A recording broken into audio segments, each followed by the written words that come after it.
Hey, Collier County students, this is John Evans, Principal Timpanist of the Naples Philharmonic, here to talk to you about how to hold 4 mallets. Now, this is pretty advanced, so this is more instruction just so you know how to do it, not that you really need to practice this. Probably not too many people have more than their bell kit at home right now. But I know some of you have watched some of the Naples Phil videos, and especially some kids out at Corkscrew Middle asked about the 4 mallet grip, so I just thought I would explain it to you. So if you're holding 2 mallets, when I was in high school, I saw somebody play with 4 mallets when I was a freshman, and I wanted to figure out how to do it. So I just had 2 mallets in my hand, and I just reached down and I grabbed another mallet and held it like that. Didn't know what I was doing, but I just did it. So just once again, so if I'm holding it like I normally would, then I just reach down and put that mallet between my second and my third finger. This, what I learned later, is called traditional cross grip. So we hold it, I can push my fingers in and out. That's how I make it wider. So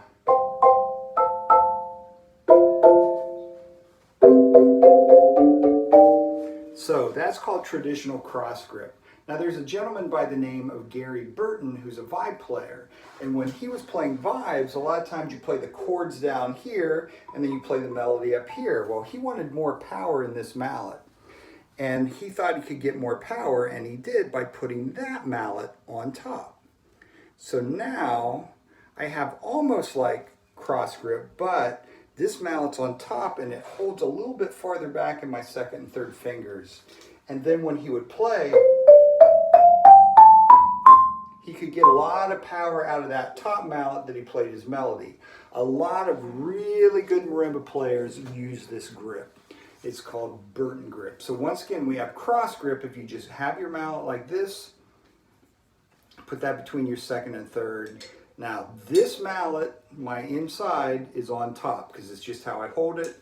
Grab this. Burton grip, this one is now going to be the one on top. Now there's a gentleman by the name of Claire Omar Musser who way back when decided for big stretches he wanted to have 2 fingers in between. So instead of 1 finger in between, he put 2 fingers in between. Then there was a gentleman by the name of Lee Howard Stevens back in the 70s and 80s developed a grip where it's like the Musser grip, but instead of my thumb being to the side, he rotated and put his thumb on top. This is the grip that I now use on marimba. So what I can do with this is I can get a really wide interval. So if I'm playing here on the marimba, those 2 notes are close together.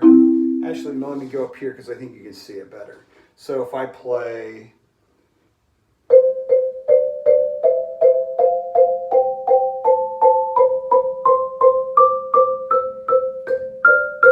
I can really get a wide grip with that. So once again, that's called Musser grip. So I have my mallet between my third and my fourth finger, or I guess that'd be my pinky and my ring finger. And then I just put this one on my palm and just let it rest, and then I bring my thumb down. Then I can move in and out like that. Lets me get really wide and really close. If I'm playing with traditional cross, which is what I started with, if I want to play real close, I have to turn my body like this. But with Musser, I don't have to do that big motion because I can just bring those mallets real close together. Now, that's just the basic grips. Just so you know what we can do with the grips is we learn how to use a rotating motion.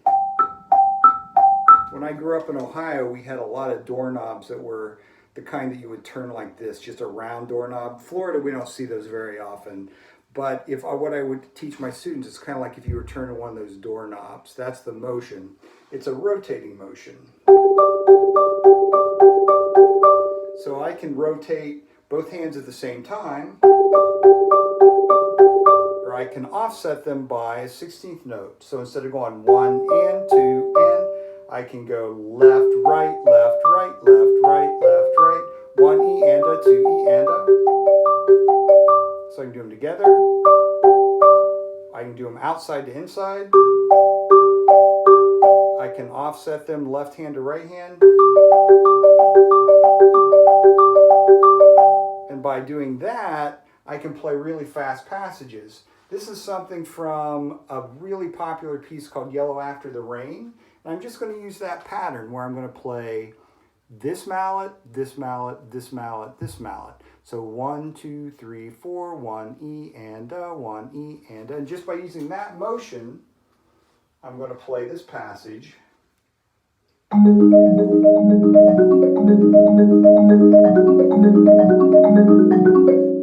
So just by doing that motion and that pattern, I can do that. So that's how you kind of play just a very general foregrip. So just a reminder, the 4 different grips: cross grip, I can change this to the top, that's Burton grip. Musser just put 2 fingers in between, but then Lee Howard Stevens rotated that over, and that's Stevens grip. Hopefully that gives you some information. Good luck trying that on your own. Take care.